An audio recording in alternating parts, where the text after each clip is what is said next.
오늘 저는 오럴 로버츠 목사님과 함께 특별한 시간을 보낼 것입니다. 저는 이 귀하신 하나님의 사람과 많은 시간을 함께 했습니다. 오늘 저와 함께 이 프로그램에 나오셔서 저는 매우 기쁩니다. 저는 이분에게 많은 하나님의 은혜를 받았고 배웠습니다.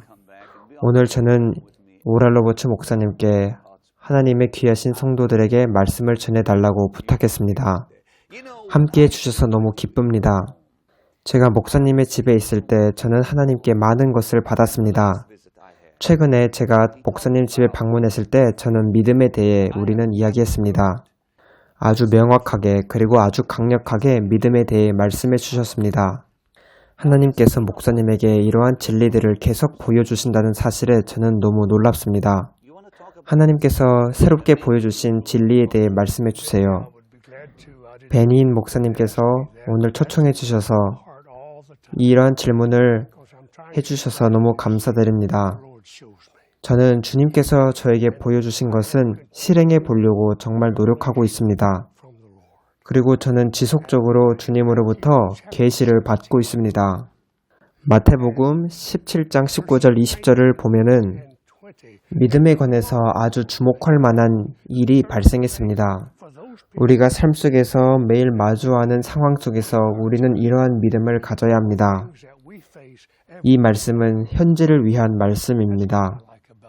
예수님께서는 변화산에서 형체가 용모가 변화되시고 그리고 산 아래로 내려오셨습니다. 그러자 한 남자가 자신의 고통당하는 한 아이를 데려왔습니다. 그 아이는 귀신에게 점령당했던 아이였습니다. 예수님의 제자들은 그 귀신을 쫓아내기 위해 그 아이를 둘러싸서 열심히 노력했습니다. 하지만 제자들은 실패했고 예수님이 이제 나타나셨습니다. 그러자 그 아버지가 말합니다. 내가 주의 제자들에게 데리고 왔으나 능히 고치지 못하더이다. 예수님께서 무엇을 하실 수 있거든 우리를 불쌍히 여기사 도와주시옵소서. 예수님께서는 할 수 있거든이 무슨 말이냐, 믿는 자에게는 능히 하지 못할 일이 없느니라 하셨습니다. 그러자 아이의 아버지는 내가 믿나이다, 나의 믿음 없는 것을 도와주소서 이렇게 말하고 예수님께서는 그 아이를 치료하셨습니다. 귀신이 나가게 되었습니다. 그러자 나중에 제자들이 예수님께 와서 왜 우리는 귀신을 쫓아내지 못했습니까? 물어보았습니다. 예수님께서는 너희 믿음이 적은 까닭이라 이렇게 말씀하셨습니다. 만일 너희에게 믿음이 겨자씨 한 알만큼만 있어도 많은 믿음이 아니라 아주 작은 믿음만 가지고 있었더라도 겨자씨 한 알만한 믿음이라도 있었더라도 이 산을 명하여 너의 문제를 명하여 겨자씨 한 알만한 믿음이 있었더라도 너네들이 쫓아내려고 했던 그 문제를 너네들은 옮길 수 있었을 것이고 제거할 수 있었을 것이다. 그리고 예수님은 이 말씀을 붙이십니다. 또 너희가 못할 것이 없으리라. 너무 놀랍네요. 이제 저는 이 구절을 지금까지 수백 번 읽었습니다. 또 이 말씀을 많이 공부했습니다. 하지만 제가 이 말씀을 읽고 있을 때 주님의 계시의 능력이 저에게 임하였습니다. 주님께서는 두 가지의 다른 단어에 집중하라고 하셨습니다. 첫 번째는 제자들이 말한 것이었습니다. 왜 우리는 귀신을 쫓아내지 못하였나이까? 어찌하여 우리는? 그리고 예수님께서는 이 말씀과 이제 자신이 제자들에게 하신 말씀에 대해 알아보라고 주목하라고 하셨습니다. 예수님께서는 만일 너희에게 믿음이 겨자씨 한 알만큼만 있어도 어찌하여와 만일 이 단어의 차이를 주목하라 하셨습니다. 우리는 종종 사람들이 왜 나에게 이런 일들을 일으키시는가라는 말을 종종 하는 것을 듣습니다. 왜 내가 이러한 일을 겪어야 하는지 이렇게 많이 말합니다. 저도 왜라는 단어를 제 삶 속에서 많이 말했습니다.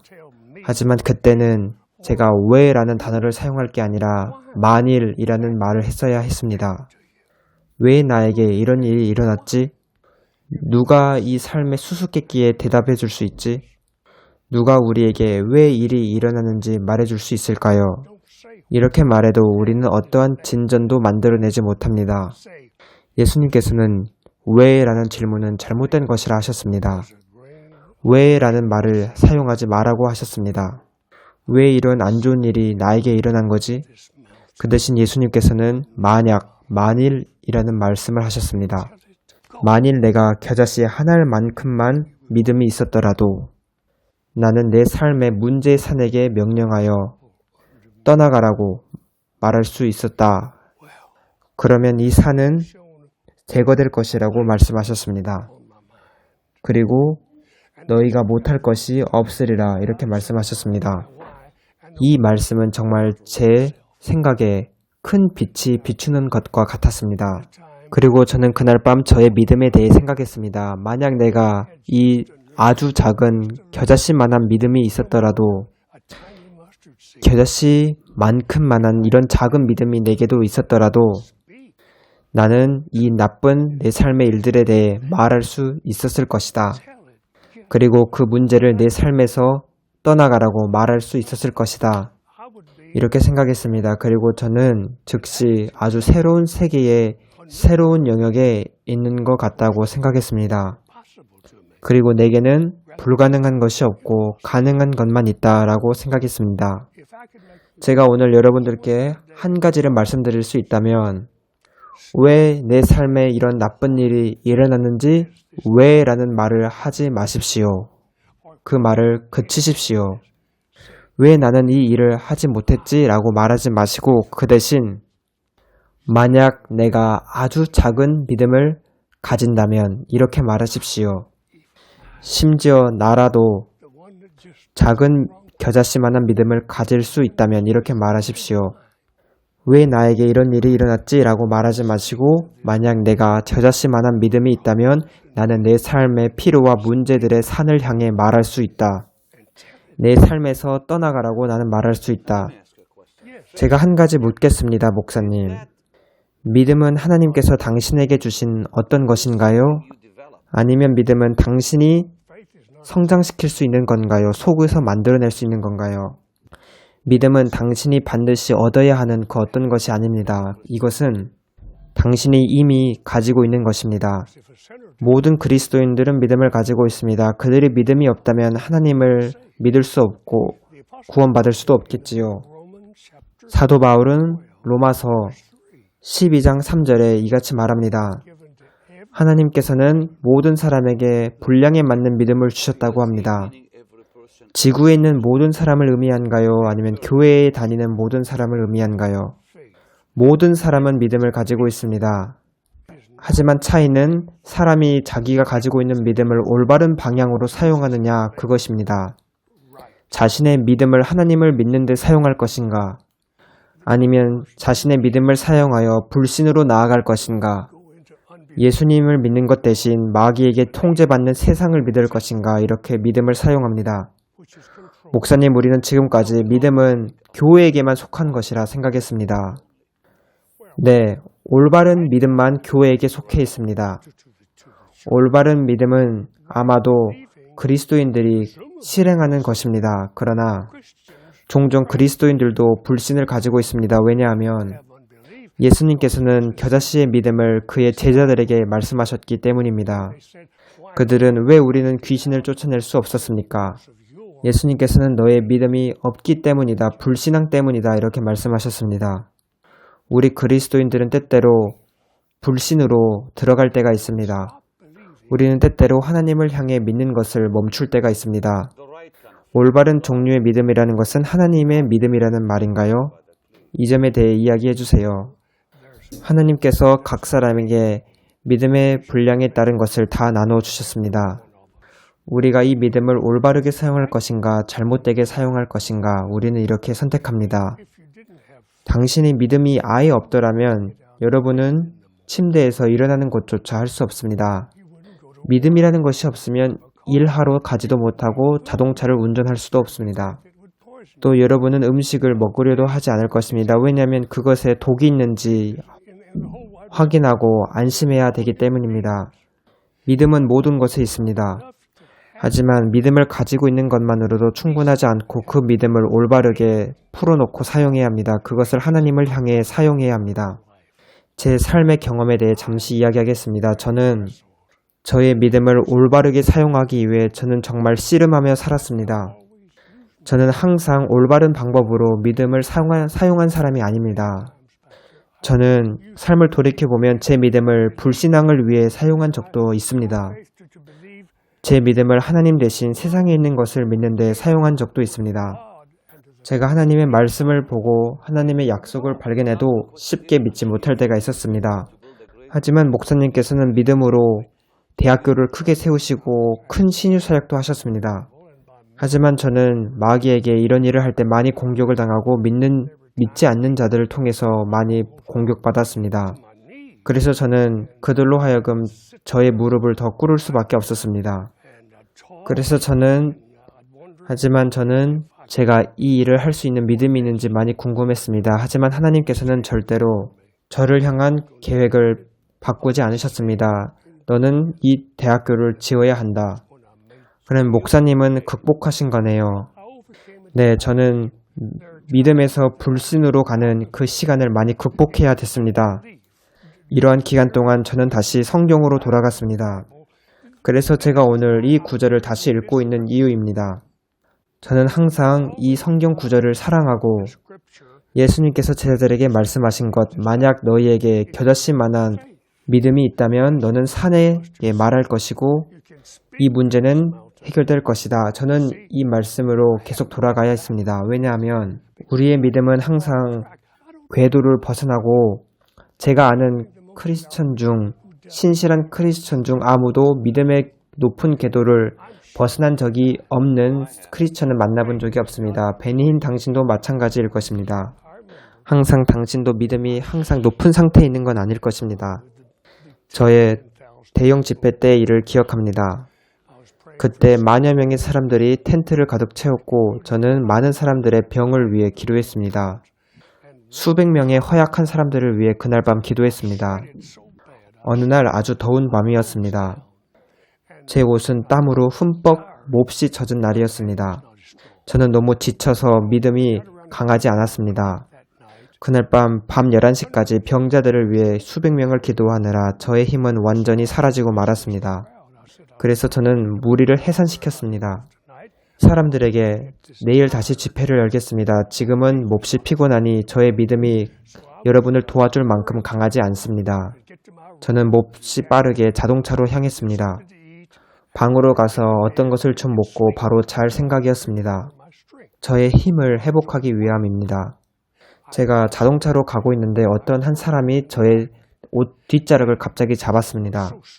그 사람의 힘은 매우 강했습니다. 제가 바로 휙 뒤로 돌이켰습니다. 아주 키가 크고 강한 여자였습니다. 그 여성이 말했습니다. 오럴 로버츠, 당신은 너무 빨리 집회를 해산시켰습니다.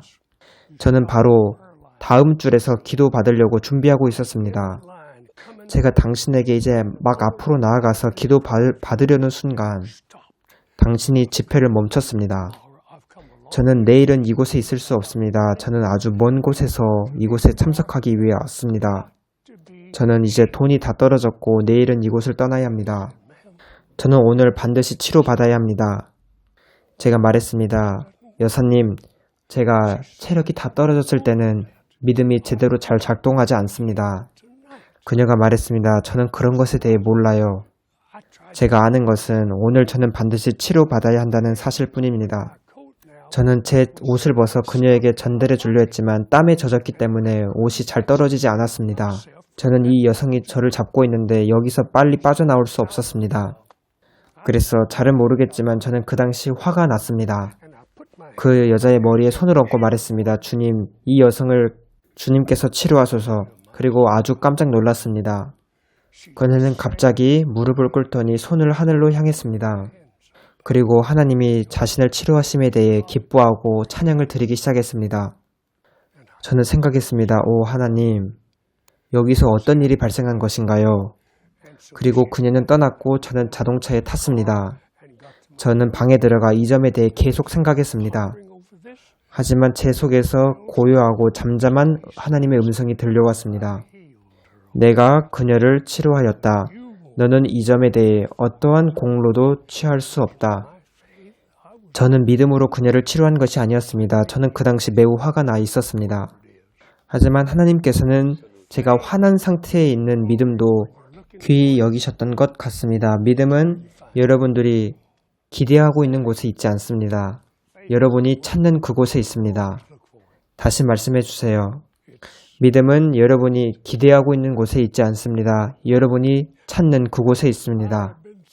아주 어려운 질병을 가지고 저에게 찾아온 사람들을 볼 때 저는 믿음이 충만해서 그들이 확실히 나을 것이라고 생각했습니다. 하지만 그들은 낫지 않았습니다. 또 어떤 때는 믿음이 없어 보이는 사람이 왔는데 저는 그들은 치료받을 수 없다고 생각했습니다. 하지만 하나님은 그들을 치료하셨습니다. 저는 사람들의 얼굴을 보면 그 표정으로 인해 오해할 때가 있습니다. 저는 하나님처럼 사람의 마음을 모르기 때문입니다. 어떤 사람의 얼굴을 보면 믿음이 충만한 것처럼 보이지만 실제로는 그렇지 않을 경우가 있습니다. 치료를 위해 사람들이 수백 명이 줄 서 있는데 그들에게 먼저 손을 얹기 전에 그들이 가지고 있는 종이를 보고 그들의 이름과 주소와 무슨 질병이 있는지 적힌 종이를 봅니다. 저는 그 사람을 보면 누가 치료를 받고 누가 치료를 받지 못할지 느낌이 옵니다. 그리고 저는 많은 경우 엄청 놀란 적이 있는데 왜냐하면 믿음은 당신이 찾는 그곳에 있기 때문이었습니다. 지금 이 방송을 보는 사람들에게 어떠한 말을 전해주고 싶나요? 산 같은 문제를 마주하고 있는 사람이 있습니다. 그들에게 해답이 무엇일까요? 제가 제 자신에게 말한 것을 그들에게 말씀드리겠습니다. 저도 산 같은 문제를 많이 만났습니다. 종종 저는 열심히 어떤 것을 시도했지만 완전히 실패했습니다. 저는 문제를 가지고 있었지만 그것들을 다룰 수가 없었습니다. 때때로 저도 몸에 병이 있지만 고통이 있지만 그것을 없앨 수 없었습니다. 저는 제 자신이 왜 이런 일이 나에게 일어났는지 계속 생각하는 저를 발견하게 되었습니다.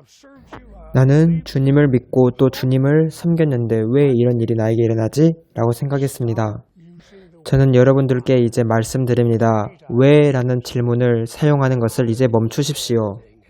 왜 나에게 이런 나쁜 일이 일어나지? 라고 생각하는 것을 멈추시고 이제 단어를 바꾸십시오. 만약이라는 단어를 쓰십시오. 이것이 제가 저에게 했던 것입니다. 로버트, 만약 너가 아주 작은 양의 믿음을 가지고 있다면 겨자씨보다 더 크지 않는 겨자씨만한 믿음만 가지고 있다면 이 말을 사용하십시오. 저는 왜라는 단어에서 만일이라는 단어로 옮겨갔습니다. 만약 내가 믿음을 가지고 있다면, 물론 저는 믿음을 가지고 있습니다. 제가 상처를 받고 또 어떤 것에 실패했을지라도 저는 작은 믿음을 가지고 있습니다. 저는 작은 양의 믿음을 가지고 있습니다. 이제 제가 해야 될 모든 것은 이것은 우리가 생각하는 것보다 더 간단합니다. 당신이 해야 되는 모든 것은 바로 당신이 하나님께로부터 받은 아주 작은 믿음을 활성화시키고 풀어놓는 것만 하면 됩니다. 제가 어느 한 날을 기억합니다. 저는 제가 어디에서 떨어져서 제 갈비뼈를 다친 적이 있습니다. 저는 갈비뼈가 부러졌는지 아니면 그냥 멍만 든 것인지 알지 못했습니다. 저는 그 당시 제가 알고 있었던 것은 그냥 너무 고통스러웠고 울고 싶을 정도로 아팠다는 것입니다. 그리고 제 곁에 있던 어떠한 여성이 저를 도와주셔서 제가 눕도록 했습니다. 제가 가졌던 그때 첫 번째 생각은 왜였습니다. 왜 이 일이 나에게 일어났지? 하지만 주님께서는 그때 저에게 마태복음 17장 20절을 생각나게 하셨습니다. 오럴 로버츠, 너가 만약 겨자씨만한 작은 믿음을 가지고 있다면 너는 이 산을 향하여 말할 수 있다. 그때는 밤이었습니다. 잠을 잘 수 없을 정도로 몹시 아팠습니다. 저는 정말 울었습니다. 하지만 저는 갑자기 저의 믿음이, 적어도 믿음이 지금 풀어지는 것이, 활성화되는 것이 시작됐다는 것을 느꼈습니다. 그 믿음이 하나님을 향해 올라가고 있음을 알았습니다. 그 일이 있은 후 저는 그날 바로 잠에 빠져들었습니다. 그날 밤 저는 다음날 내가 일어날 수 있을까라고 생각하며 잠이 들었지만 다음날 아침 저는 거뜬하게 일어났습니다. 그리고 아침밥을 먹었습니다. 이것은 며칠 전에 일어났던 일입니다.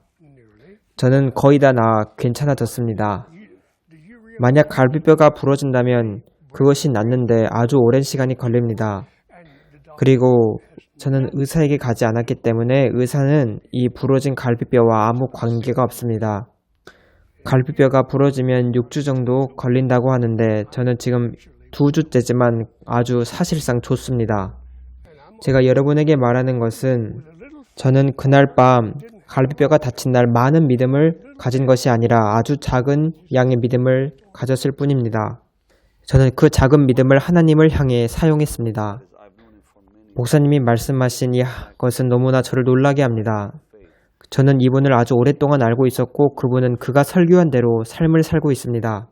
믿음을 가지고 하나님을 신뢰하십시오. 당신이 문제를 만난다면 지금은 믿음을 가지고 주님을 의지할 때입니다. 여러분이 수영할 때 몸을 편안하게 하면 여러분은 떠오릅니다. 여러분이 발버둥 치면 물에 가라앉습니다. 발버둥 치는 것을 멈추고 이제 주님을 신뢰하기 시작하세요. 그러면 여러분의 기적이 다가오고 있다는 것을 보게 될 것입니다.